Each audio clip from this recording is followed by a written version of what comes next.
നമസ്കാരം, ഭാരത് ലൈവിലേക്ക് സ്വാഗതം. സർ നമസ്കാരം. വന്ദേ മാതരം. പ്രശാന്ത, വന്ദേ മാതരം. സർ, നമ്മൾ ഈ ശബരിമല സ്വർണ്ണക്കൊള്ള അടക്കമുള്ള കാര്യങ്ങൾ ഇപ്പോൾ വിവരങ്ങളൊക്കെ പുറത്തു വന്ന് അതിൻ്റെ അന്വേഷണമൊക്കെ നടന്ന് അതിങ്ങനെ പോവുകയാണ്. പക്ഷേ ഈ നമ്മളെല്ലാവരെയും ഞെട്ടിക്കുന്ന ഒരു വാർത്ത കഴിഞ്ഞ ദിവസം പുറത്തു വന്നു. അത് നമ്മുടെ PSCയുമായി ബന്ധപ്പെട്ടാണ്. പ്രത്യേകിച്ചും ദേവസ്വം ബോർഡും ഒക്കെ ഇതിനകത്ത് ഈ നമുക്കറിയാമല്ലോ റിക്രൂട്ട്മെൻറ്റ് നടത്തുന്നത് എങ്ങനെയാണെന്ന് ഇപ്പോൾ കേരളത്തിൽ എല്ലാവർക്കും അറിയാം. PSC റിക്രൂട്ട്മെൻറ്റ് എങ്ങനെയാണെന്നുള്ളത് എല്ലാവർക്കും അറിയാം.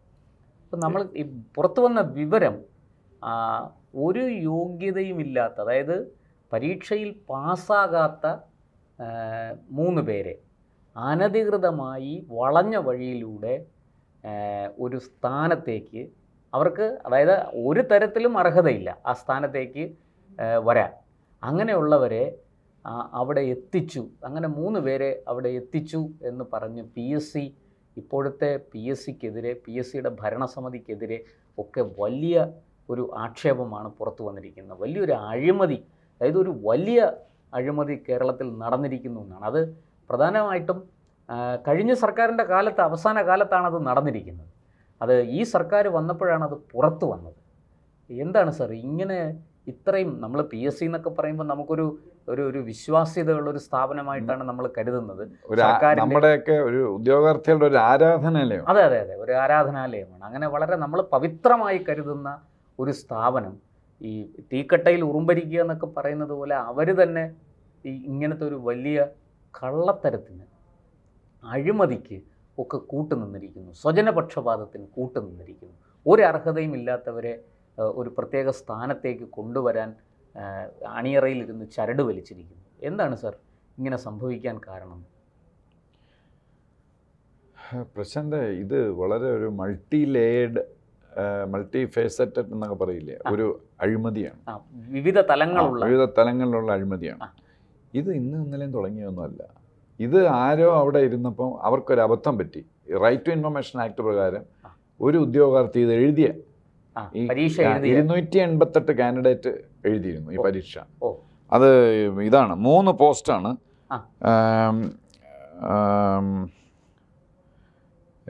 ഇതാണ്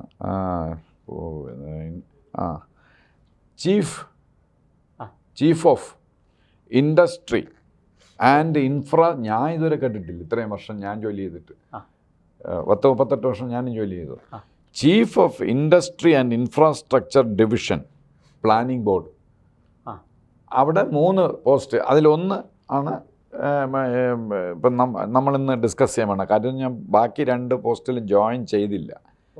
അവർ ജോയിൻ ചെയ്യാൻ ഇങ്ങനെ സ്റ്റെപ്പൊക്കെ എടുത്ത് നിൽക്കുകയായിരുന്നു. അപ്പോഴാണ് ഇത് പുറത്തു വരുന്നത്. കാരണം ഞാൻ ഒരു ഉദ്യോഗാർത്ഥി ഇത് കൊടുത്തു. അപ്പം നമ്മളതിൻ്റെ ആഴം മനസ്സിലാക്കേണ്ടത്, ഈ ഉദ്യോഗാർത്ഥിക്ക് അവിടെ ഇരുന്ന ഏതോ നല്ല PSCയിൽ, എവിടെയും നല്ല മനുഷ്യരുണ്ടല്ലോ, PSCയിലിരുന്ന വളരെ അപ്രൈറ്റ് ആയിട്ടുള്ള, ഇവിടെ നടക്കണ എല്ലാം കൊടും അഴിമതികളാണെന്ന് മനസ്സിലാക്കി ഇയാൾക്ക് ക്വസ്റ്റ്യൻ അല്ല ആൻസർ പേപ്പർ അയച്ചു കൊടുത്തു. അവിടെ നിന്നാണ് ഇത് വെളി വരുന്നത്. പിന്നെ ഈ ഗവൺമെൻറ് മാറി. പക്ഷേ ഈ PSCയുടെ അഴിമതി ഇന്നും ഇന്നലെയും തുടങ്ങിയൊന്നുമല്ല. ഈവൻ ഇതുപോലും ഈ പോസ്റ്റ് എന്താ ചീഫ്, അതൊരു പ്ലാനിംഗ് അല്ല, chief of industry and infrastructure division. അതൊരു അരുൺ എന്ന് പറഞ്ഞ ഒരു പയ്യനാണ് അത് കിട്ടിയിരിക്കുന്നത്. അതൊന്നും എനിക്കറിഞ്ഞൂടാ. പക്ഷേ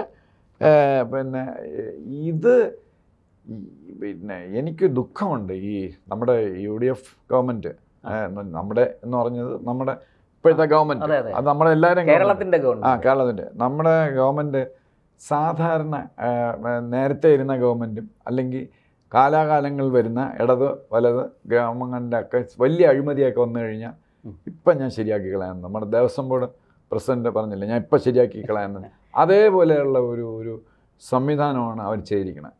എനിക്കതിൽ വളരെ ദുഃഖമുണ്ട്. ഇങ്ങനെയൊന്നും എടുത്താൽ പോരാ. ഇത് നിങ്ങൾക്കറിയാമല്ലോ, ഈ ഏതോ ഒരു പയ്യൻ SFIയിലുള്ള ഒരു പയ്യൻ, പേര് ഞാൻ പറയുന്നില്ല, ഒരു പയ്യൻ ഫസ്റ്റ് റാങ്ക് SI ടെസ്റ്റില്ല, പോലീസുകാരൻ, കോൺസ്റ്റബിൾ ആണെന്ന് തോന്നുന്നു. കോൺസ്റ്റബിൾ ആണ്.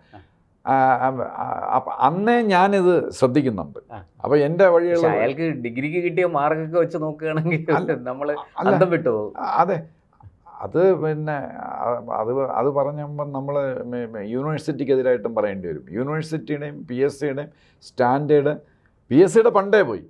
എൻ്റെ റിക്രൂട്ട്മെൻറ്റ്, ഞങ്ങളുടെ സബ് ഇൻസ്പെക്ടർ റിക്രൂട്ട്മെൻറ്റ് 1980 സ്റ്റാൻഡേർഡ് ഇല്ല, പോയി തീർന്ന്. പിന്നെ ഒളിഞ്ഞും തെളിഞ്ഞുമൊക്കെ ഇത് ചെയ്തുകൊണ്ടിരുന്നു. SI റിക്രൂട്ട്മെൻറ്റ് എന്ന് പറഞ്ഞാൽ ഭയങ്കര അഴിമതി നിറഞ്ഞ ഒരു ഡിപ്പാർട്ട്മെൻറ്റാണ്. സെയിൽ ടാക്സ്, SI, പിന്നെ KAS, കേരള അഡ്മിനിസ്ട്രേറ്റീവ്, അതിലെല്ലാം ഈ ഇതുപോലുള്ള ഇപ്പം ഇത് വെളി വന്നപ്പോഴാണ് ഈ ചീഫ് ഓഫ് അരുൺ ജെ, അതെ, അപ്പം അപ്പോഴാണ് നമ്മളത് അറിയുന്നത്. നേരത്തെ എനിക്ക് സംശയം തോന്നിയിട്ടുണ്ട്, പക്ഷെ പത്രങ്ങളൊക്കെ അങ്ങ് വിട്ടുകളഞ്ഞു. ഇതൊക്കെ പുറകെ പോയി അവരിത് ഇൻവെസ്റ്റിഗേറ്റ്, നിങ്ങൾ ചെയ്തിട്ടുള്ളതല്ലേ ഇൻവെസ്റ്റിഗേറ്റീവ് ജേർണലിസം. ആ ഒരു കാലം സത്യത്തിൽ കഴിഞ്ഞുപോയി. നമുക്ക് അവിടെ മാധ്യമങ്ങൾക്കൊന്നും ഇപ്പോൾ ആ താല്പര്യമില്ല. അവരെല്ലാം ഈ രാഷ്ട്രീയ വിവാദങ്ങളുടെ പുറകെയാണ്. അത് കഷ്ടമാണ്. അപ്പോൾ അവർ അന്ന് ആ പയ്യൻ്റെ ഇത് വന്നപ്പോഴേ, SFIയിലുള്ള പയ്യൻ്റെ ഇത് വന്നപ്പോഴേ അലർട്ടാവേണ്ടായിരുന്നു. ആരും ഒന്നും ചെയ്തില്ല. സാർ, ഇതൊക്കെ ഇതെങ്ങനെയോ ഓരോ ഡിപ്പാർട്ട്മെന്റിലും നടക്കുന്ന ഇത്തരം അഴിമതി അല്ല, പ്രത്യേകിച്ച് വേറെ എന്ത് ഡിപ്പാർട്ട്മെന്റിൽ അഴിമതി നടന്നാലും ഈ യൂണിവേഴ്സിറ്റി, PSC, അവിടെ എങ്ങും അഴിമതി നടക്കാൻ പാടില്ല. യൂണിവേഴ്സിറ്റി എന്ന് പറഞ്ഞു കഴിഞ്ഞാൽ അത് ഭയങ്കര ഒരു കെടുകാര്യസ്ഥതയുടെ ഡോക്ടറേറ്റുകൾ ഗോസ്റ്റ് റൈറ്ററെ വെച്ച് എഴുതി കൊടുക്കുന്നു. എൻ്റെ കീഴിൽ ഒരു പെൺകുട്ടി MA ഇംഗ്ലീഷ് ഡോക്ടറേറ്റ് ആണെന്ന് പറഞ്ഞു. അപ്പോൾ എനിക്ക് ഇമ്പ്രഷൻ തോന്നി. ഞാൻ വിചാരിച്ച കഷ്ടം, ക്ലർക്കായിട്ടേ കിട്ടിയുള്ളൂ എന്ന് ഞാൻ മനസ്സിൽ വിചാരിച്ചു. ഇവള് എഴുതിക്കൊണ്ട് വന്നപ്പോഴാണ് ഭയങ്കര അബദ്ധങ്ങൾ അപ്പം ഞാൻ വിചാരിച്ചില്ല ഇവള് വട്ടമറ്റാണ്. അത് ഇനി എന്താണ് കുഴപ്പം? ഞാൻ വിളിച്ച് സംസാരിച്ചു, എനിക്ക് അറിഞ്ഞുകൂടായിരുന്നു ഇത് ആണെന്ന്. അപ്പോൾ കൂടെ ഉള്ളവരൊക്കെ പറഞ്ഞു, സാർ അതുപോലെ ലിറ്ററേച്ചർ. ഞാൻ പറഞ്ഞു, എന്ത് ലിറ്ററേച്ചർ? അന്ന് എൻ്റെ മകള് MA ലിറ്ററേച്ചറിന് പഠിച്ചുകൊണ്ടിരിക്കുകയാണ്, MAക്ക് പഠിച്ചുകൊണ്ടിരിക്കുകയാണ്. ഞാൻ പറഞ്ഞു, എന്ത് ലിറ്ററേച്ചർ? ഇത് എന്തോന്ന് എഴുതി വെച്ചേക്കുന്നത്? സ്റ്റേറ്റ്മെൻറ്റ് ഓഫ് ഫാക്ട്സ് ഹൈക്കോടതി കൊടുക്കേണ്ടതാണ്. അവള് എഴുതി, അവൾക്കറിയാവുന്ന രീതിയിൽ എഴുതിയതാണ്. നമ്മൾ പിഴവ് വന്നാൽ നമ്മളെ SP മന്ദബുദ്ധിയാണെങ്കിൽ, AIG മന്ദബുദ്ധിയാണെങ്കിൽ DGP കോടതി കയറും. ഇതങ്ങ് നേരെ അങ്ങ് പോകും. ഇംഗ്ലീഷിൽ തെറ്റുമെന്ന് അറിയാമല്ലോ.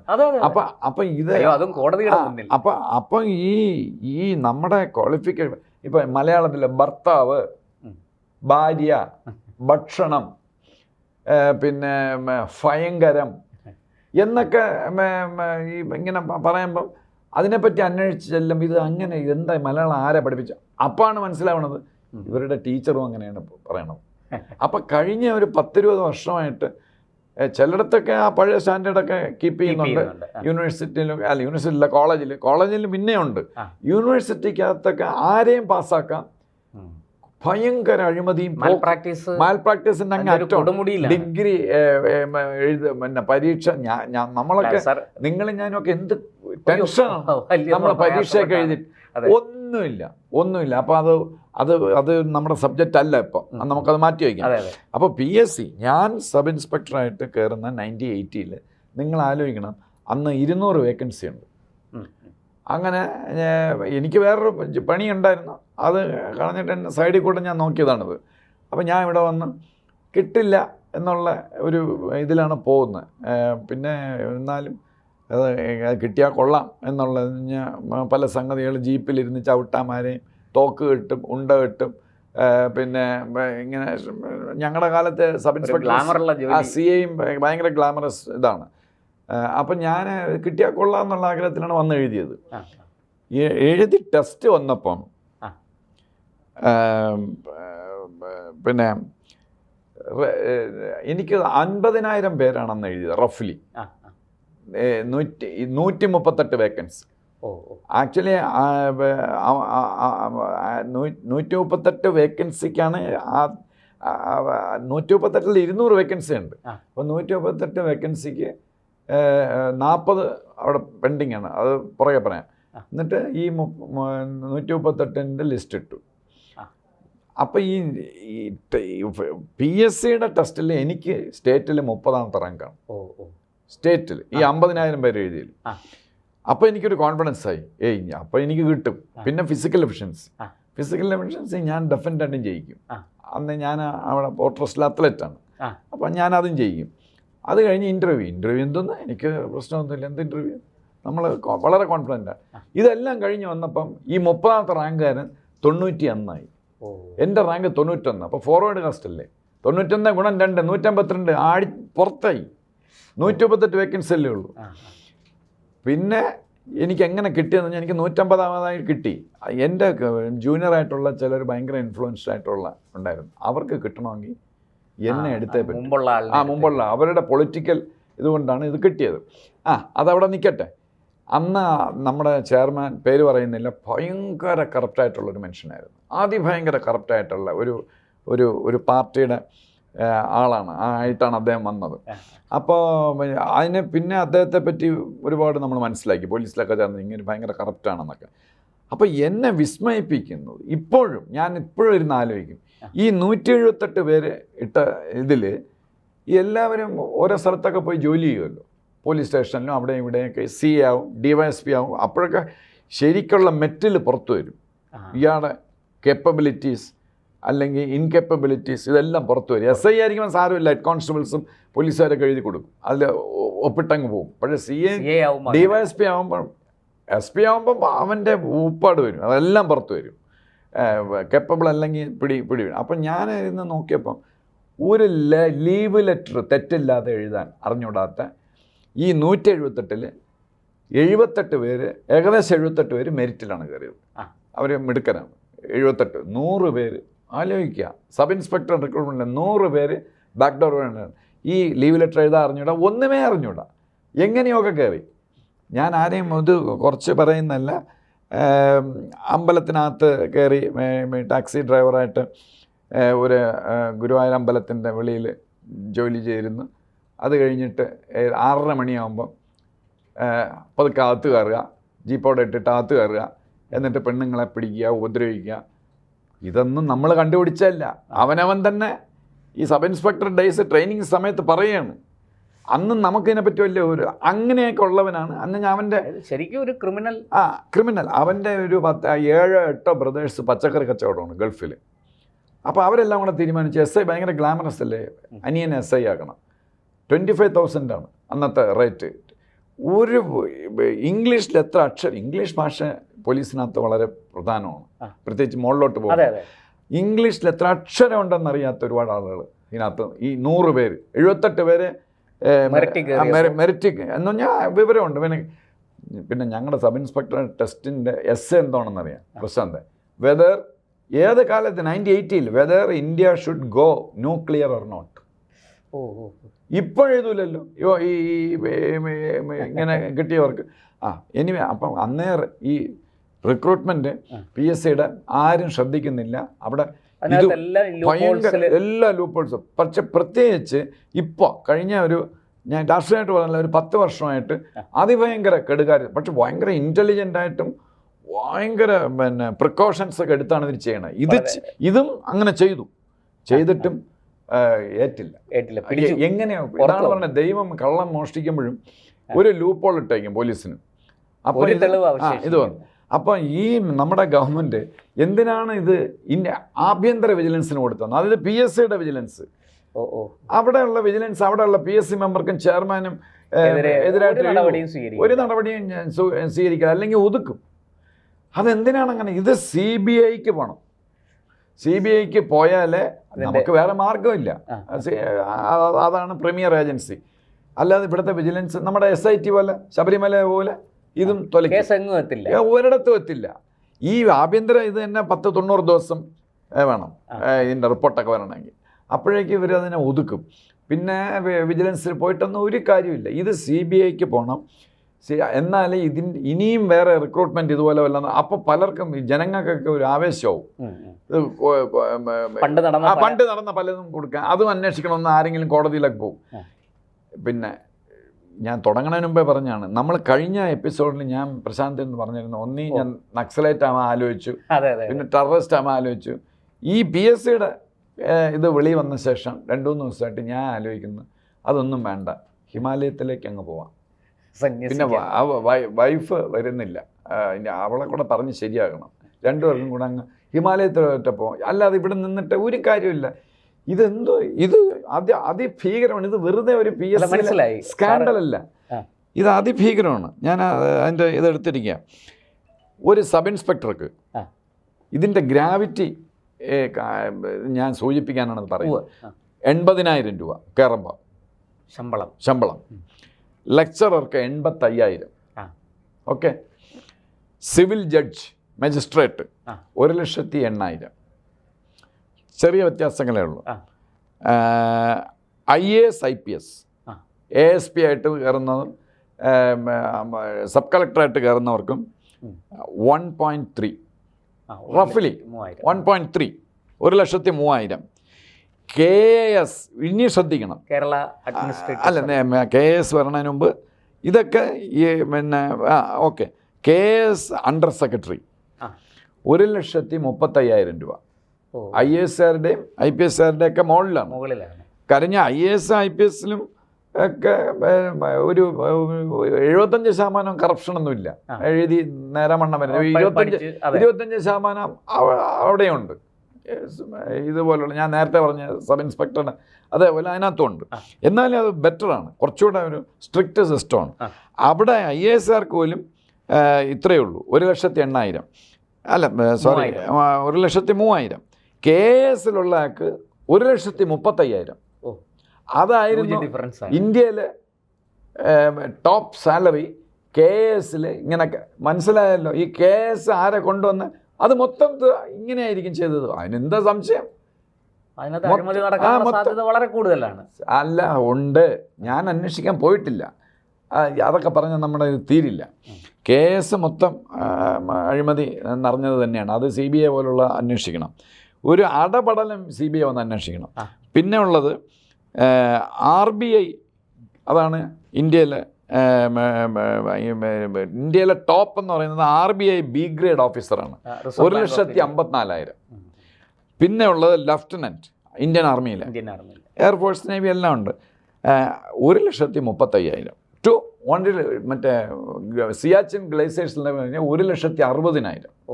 ഓക്കെ. അപ്പം ലഫ്റ്റനൻറ്റിനും പിന്നെ നമ്മുടെ റിസർവ് ബാങ്ക് എന്ത് ടഫാണെന്നറിയോ ഈ ലഫ്റ്റനൻറ്റ് എക്സാം എന്നൊക്കെ പറഞ്ഞാൽ SSB NDA എന്നൊക്കെ പറഞ്ഞു കഴിഞ്ഞാൽ വലിയ ടഫാണ്, ഭയങ്കര ടഫാണ്. ലോകത്തിൽ അതിന് ബെസ്റ്റ് എക്സാമിൽ ഒന്നാണ്. അത്ര ടഫാണ്. പിന്നെ ട്രെയിനിങ്ങും എല്ലാം RBIയും അതുപോലെ തന്നെ. അപ്പോൾ അവർക്ക് 1,56,000 മറ്റേ ആർമിയിലെ അയാൾക്കും ഏകദേശം അടുപ്പിച്ച്. നമ്മുടെ ചീഫ് ഇൻഡസ്ട്രി ഇൻഫ്രാസ്ട്രക്ചർ ഡിവിഷൻ നമ്മുടെ കോൺട്രവേഴ്സ്യലായിട്ടുള്ള എത്രയെന്നറിയാമോ? ഇന്ത്യയിൽ റാങ്ക് നമ്മൾ 1ാം റാങ്ക് വരെ 2,14,000 രൂപ സ്റ്റാർട്ടിങ്. ഒന്ന് ആലോചിച്ചത് എന്താണെന്ന്. 2,16,000 രൂപ. 14,000 12,000 ആയിരിക്കും. 2,14,000 രൂപ 2,14,000 രൂപയാണ് ഫിക്സ് ചെയ്തിരിക്കുന്നത്. ഒന്ന് ആലോചിച്ചു. ഞാൻ രാഷ്ട്രീയം സംസാരിക്കുകയല്ല, പക്ഷെ ഗവൺമെൻറ് മാറിയില്ലായിരുന്നെങ്കിൽ ഇത് പുറത്തു വരില്ല. എന്ത് സംഭവിച്ചേന്? അവൻ ഇപ്പോഴും കണ്ടിന്യൂ ചെയ്തേനെ. അപ്പം ഈ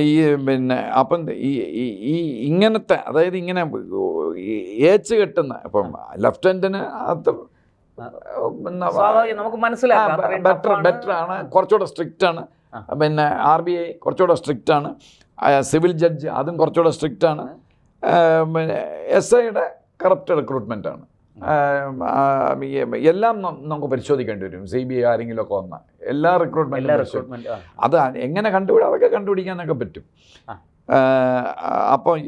അപ്പോൾ ഇദ്ദേഹത്തിന് മാത്രമല്ല, ഇയാളെ ഞാൻ മനസ്സിലാക്കിയത് ഇൻസാഫ് ബാങ്കിൽ ഒരു ഡീറ്റെയിൽസും കിട്ടില്ല. ദേവസ്വം ബോർഡിലെ പോലെ തന്നെ നമ്മളെന്ത് ചോദിച്ചാലും ചോദിക്കണം തന്നെ വട്ടാക്കി തിരിച്ച് മറുപടി കൊടുക്കും.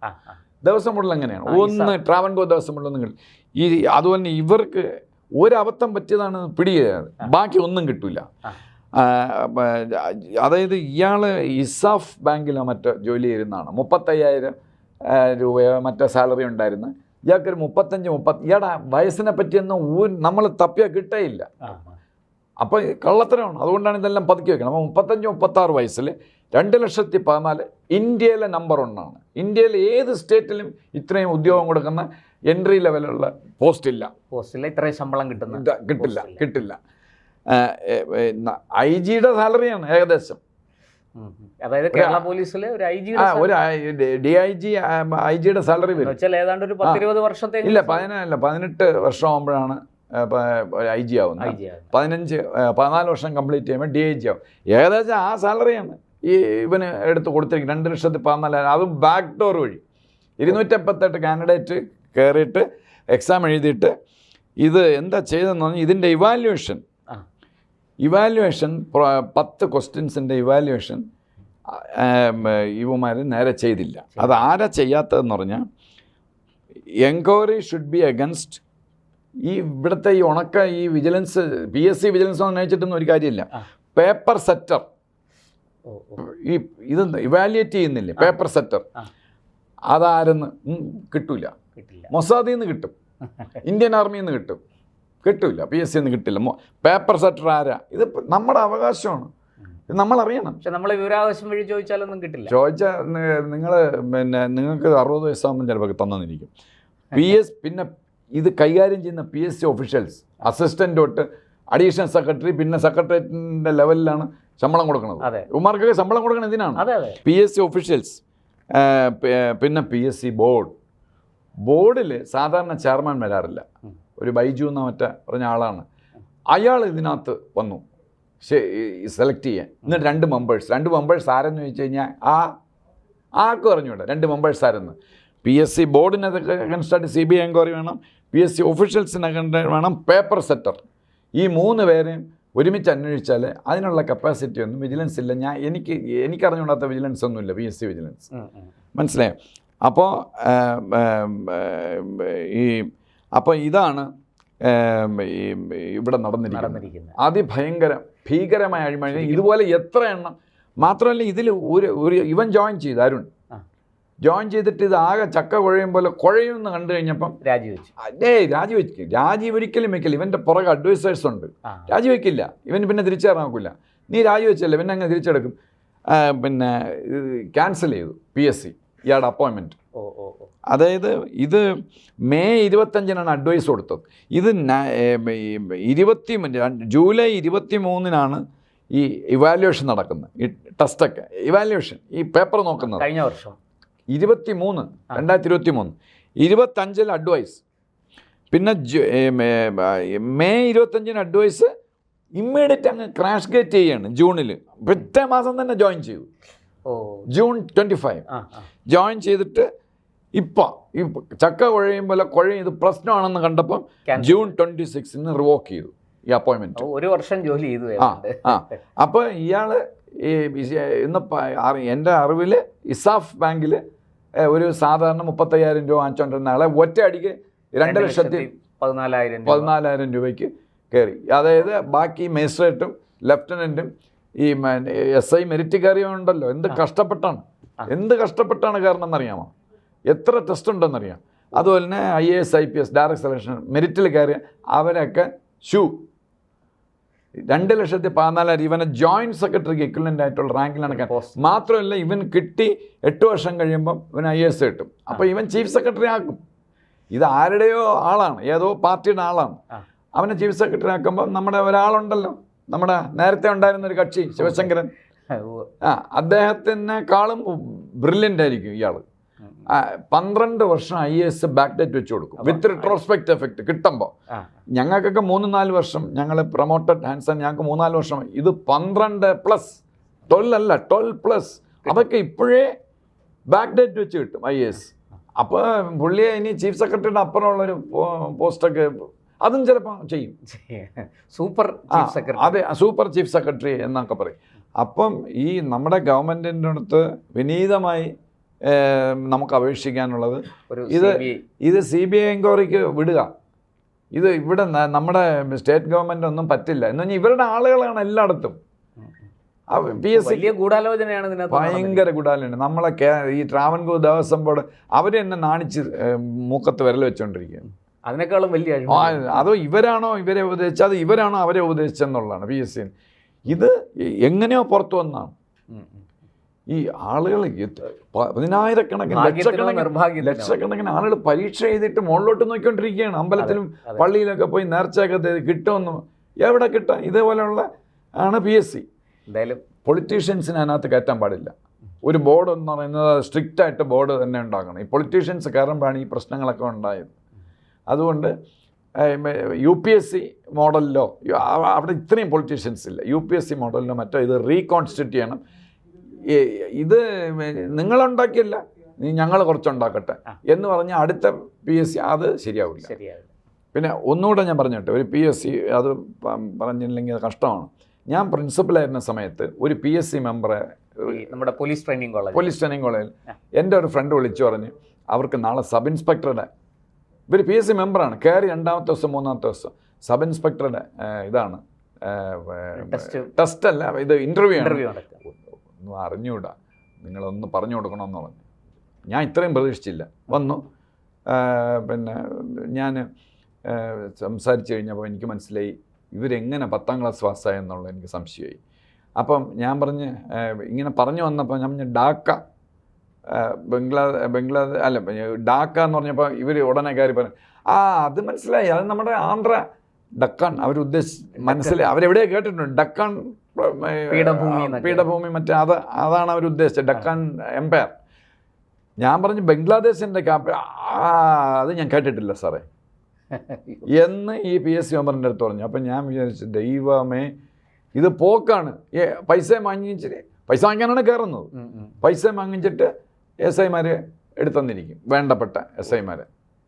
ഇതാണ് ഭീകരാവസ്ഥ. അപ്പോൾ ഒരു ചുണ്ണാമ്പിനും ഇതിനും കൊള്ളാത്ത അവരെ റിക്രൂട്ട് ചെയ്യുക, അവരെക്കാളും കേടുകെട്ട ആളുകളെ റിക്രൂട്ട് ചെയ്യുക.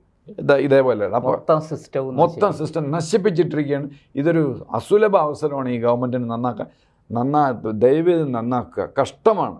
ഈ വോട്ടേഴ്സിനോട് നിങ്ങൾ ചെയ്യുന്ന കൊടും പാപമാണ് ഇത് ചെയ്തില്ല. ഗവൺമെൻറ് ഇക്കാര്യത്തിൽ വേണ്ട നടപടികൾ എടുക്കട്ടെ. ഒരു CBI എൻക്വയറിയിലൂടെ മുഴുവൻ അഴിമതിയും പുറത്തു വരട്ടെ, കുറ്റക്കാരെ ശിക്ഷിക്കട്ടെ എന്ന് നമുക്ക്. അല്ല, നമ്മൾ UPയിലും മധ്യപ്രദേശിലും ഒക്കെയാണ് ഇതുപോലുള്ള ജോബ്, ബീഹാറിലൊക്കെയാണ് അതിനേക്കാളും ഭയങ്കര ഒരു അഴിമതിയാണ്.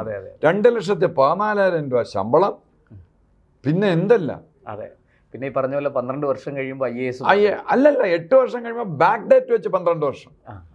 അപ്പം ഈ പുള്ളിയെ നേരത്തെ പറഞ്ഞ പോലെ സൂപ്പർ ചീഫ് സെക്രട്ടറി ആയിട്ട് പോസ്റ്റ് ചെയ്യേണ്ടി വരും. തീർച്ചയായിട്ടും. എന്തായാലും ഒരു വലിയ അഴിമതി ആരുടെയോ ഭാഗ്യം കൊണ്ടോ നിർഭാഗ്യം കൊണ്ടോ അത് പുറത്തു വന്നിരിക്കുന്നു.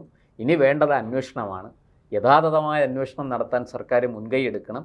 ഒരു കൃത്യമായ CBI എൻക്വയറിയിലൂടെ ഇതിൻ്റെ പിന്നിൽ പ്രവർത്തിച്ച മുഴുവൻ ആൾക്കാരെയും നിയമത്തിൻ്റെ മുമ്പിൽ എത്തിച്ച് തക്കതായ ശിക്ഷ വാങ്ങിക്കൊടുക്കാൻ കഴിയണം. നന്ദി, നമസ്കാരം. വന്ദേ മാതരം.